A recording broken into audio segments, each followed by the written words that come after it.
एक यस्तो छ यहाँबाट फिस्लेपछि गयो केही रहँदैन। दाइ कति रुपियाँ तिरेर आउनुभयो? 6000 20। Hey guys you are watching my YouTube channel Sudha जारी। आई होप सबै सन्चै हुनुहुन्छ होला। म पनि एकदमै ठिक छु। ठिक त छैन तर पनि ठिक भन्नु पर्यो होइन। आज चाहिँ हामी जाँदैछौँ बेस क्याम्पमा जाँदैछौँ, मनाङको बेस क्याम्पमा। अहिले चाहिँ हामी तल खानसारमा थियौँ है, ऊ तलबाट। अब चाहिँ हाम्रो ट्रेकिङ सुरु भइसकेको छ। लगभग हामीले 500 मिटर जति हामी हिँडिसकेका छौँ। तर यति अप्ठ्यारो हुँदैछ नि, उकालो पुरा उकालो छ अनि हाई एल्टिट्युडमा त एकदम सास फेर्न पनि गाह्रो हुन्छ। त्यही भएर चाहिँ यहाँ भिन हामी रेस्ट गर्दैछौँ। तल भ्यूहरू हेर्नु न कस्तो राम्रो छ। अब बाटोमा चाहिँ अब कसरी पुगिन्छ थाहा छैन। यदि हजुरहरू पनि आउनुहुन्छ भने चाहिँ मनाङ आउनुहुन्छ भने एकदम प्रिपेयर भएर आउनु होला। हिँड्नु पनि पर्छ, लास्ट हिँड्नुपर्छ। हामीले चाहिँ तिरेचोक जानलाई चाहिँ अन्त पर्सि पुग्ने हो कि हामी भने भोलि पुग्ने हो कि। आज हामीले बेस क्याम्पमा बस्नुपर्छ अनि पर्सि चाहिँ हामीले भोलि चाहिँ हामी तिरेचोकमा जान्छौँ। आज चाहिँ हामी यतै बस्छौँ होइन बेस क्याम्पमा। तिरेचोक जान चाहिँ फेरि 4 घन्टा लाग्छ अरे। लगभग हामीले एक दिनभरि 8 घन्टादेखि 12 घन्टासम्म हिँड्नुपर्छ। त्यति छ। अब त्यस्तै छ भनौँ। हालत डाउन भइसक्यो। ब्यागहरू पनि म त जान्न। अब अहिले 2 जना आएको थियो है, तिन चाहिँ फर्किया रहेछन् कि तिरेचोक नै नपुगेर के।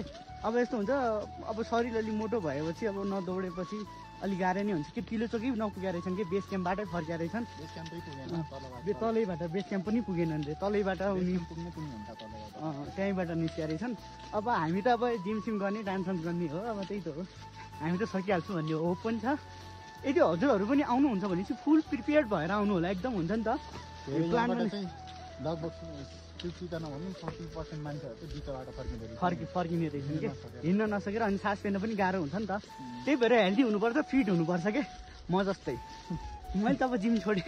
अहिले त जिम त्यस्तै भएको छ मेरो पनि, अलि पेन्डिङ नै भएको छ। अब चाहिँ म एकदम राम्रो हिसाबले जिम गर्छु कि, रेगुलर जिम गर्छु। अहिले थाहा हुँदैछ कि जिम किन नेसेसरी रहेछ भनेर कि। अब मजाकमा लाग्दैन अब चाहिँ जिमलाई। अब चाहिँ म कन्टिन्यू गर्छु अनि भिना पनि कन्टिन्यू गर्छन् जिम चाहिँ।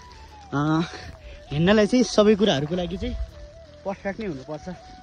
अहिले थाहा हुन्छ नि त, जब तपाईँ मतलब कुनै कुराहरू गर्दै हुन्छ थाहा दुख नपाइकन थाहा हुन्न कि गन्तव्यको थाहा हुन्न क्या। त्यही भएर आइहाल्छु नि गइहाल्छु नि भन्ने जस्तो हुँदैन क्या। माथि अल्टिट्युडमा त गाह्रो पो हुन्छ त धेरै।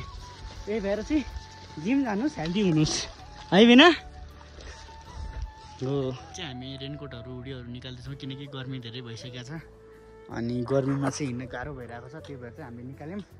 अब चाहिँ हामी हिँड्छौँ होला राम्रो तरिकाले किनकि रेनकोटले राष्ट्रै नै प्रब्लम गरिरहेको छ। बेस क्याम्प पुग्नु अझै 5 किलोमिटर छ। अहिले चाहिँ हामी यहाँ सिरिखर्कामा पुगेका छौँ। अब यिनीहरू हेर्नु न, यहाँ घोडाहरू पनि रहेछन्। यहाँ घोडा राइडको यहाँको कति रे दाइ? 9000 है। बेस क्याम्पसम्म 9000 रुपियाँ लाग्छन् रे। सो स्ट्रङ भएर आउनुपर्छ। 9000 तिर्नुभन्दा त हिँडेर गएको फाइदा यस्तो छ हेर्नु। श्री 5 मा पुगेका छौँ अहिले हामी, हिँड्दैछौँ। यस्तो गाह्रो छ नि कुरै छोडिदिनुहोस्। अरू त हिँड्न त के गाह्रो भइरहेको नि, तर सास फेर्न चाहिँ अलिक गाह्रो नै हुँदैछ लास्टै। अनि त्यसै टुरिस्टहरू पनि टन्ने रहेछन् यहाँ लाइक दिस। यस्तो छ wow, I like this. Max लाग्यो 3 घन्टा होइन। हामीलाई चाहिँ रात पर्ने जस्तो भइरहेको छ अहिले चाहिँ। अझै चिसो पनि हुन लागिसक्यो अनि हालत यस्तो भइसकेको छ। यस्तो दुख्दैछ कुरै छोडिदिनुहोस्। अनि यहाँ भ्यू हेर्नु पाहाडको, माई गड।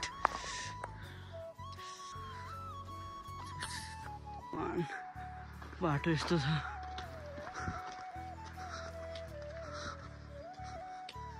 हेर्नु न बाटो एक यस्तो छ, यहाँबाट फिस्लेपछि गयो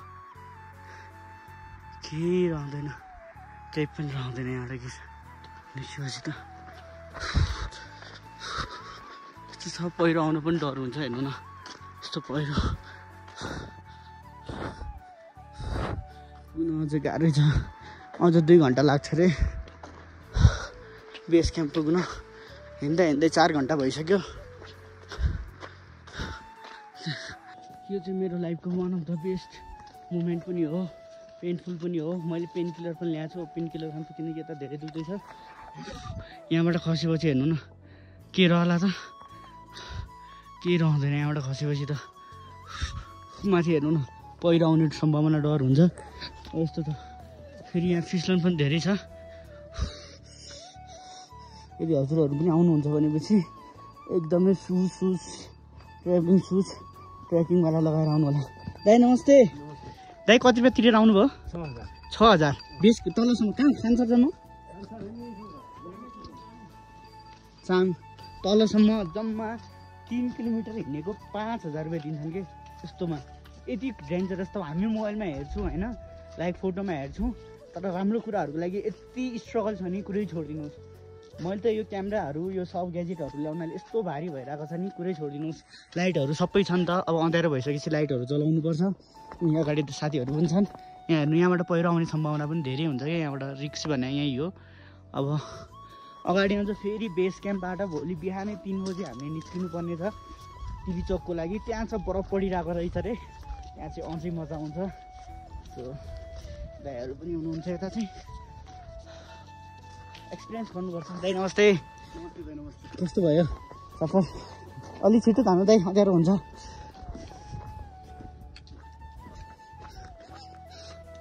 पोइन्ट चाहिँ सबैभन्दा रिक्सी पोइन्ट हो यहाँ चाहिँ सबैभन्दा पहिरो आउने ठाउँ चाहिँ यही नै हो अरे हेर्नु मोबाइलमा पनि हेर्नु भयो होला हजुरहरूले यहाँबाट चाहिँ एकदमै रिक्सी हुन्छ बी केयरफुल भएर चाहिँ जानुपर्छ हामीले चाहिँ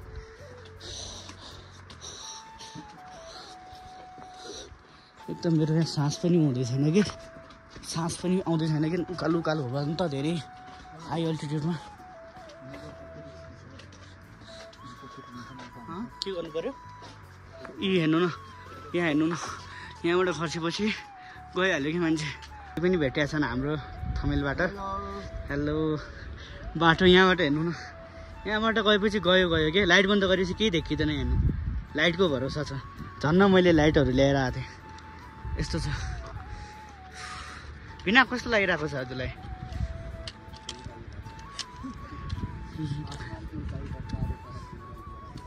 यस्तो छ सो दिदी पनि हुनुहुन्छ यहाँ त यहाँबाट गएपछि गयो है दोबारा भोलि बिहान पनि लास्ट मिल्दैन क्या सायद गाह्रो छ अब हामी निस्क्यौँ दाइ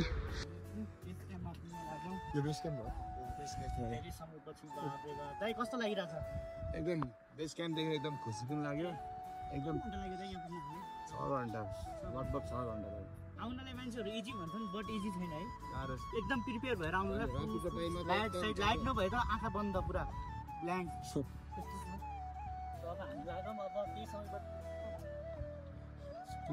फाइनली हामी तिलोचुक बेस क्याम्पमा पुगिसक्यौँ अब माथि चाहिँ हामी जानेछौँ खाना खानेछौँ अब रुमको लागि कुरा गर्नुपर्ने हो यता कस्तो छ हेर्नु पर्यो ग्यासहरू यता रहेछन् यस्तो रहेछ यहाँ चाहिँ बल्ल तल्ल कति बजी दिदी टाइम कति भयो 7:30 भइसक्यो अन्धकार दुनियाँमा हामी बल्ल तल्ल पुग्यौँ अब रिलिफ मिल्यो होला नि त कस्तो लागिरहेछ बिना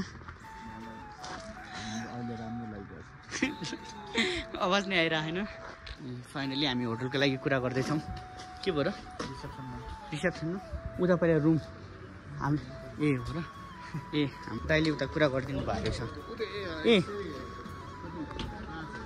105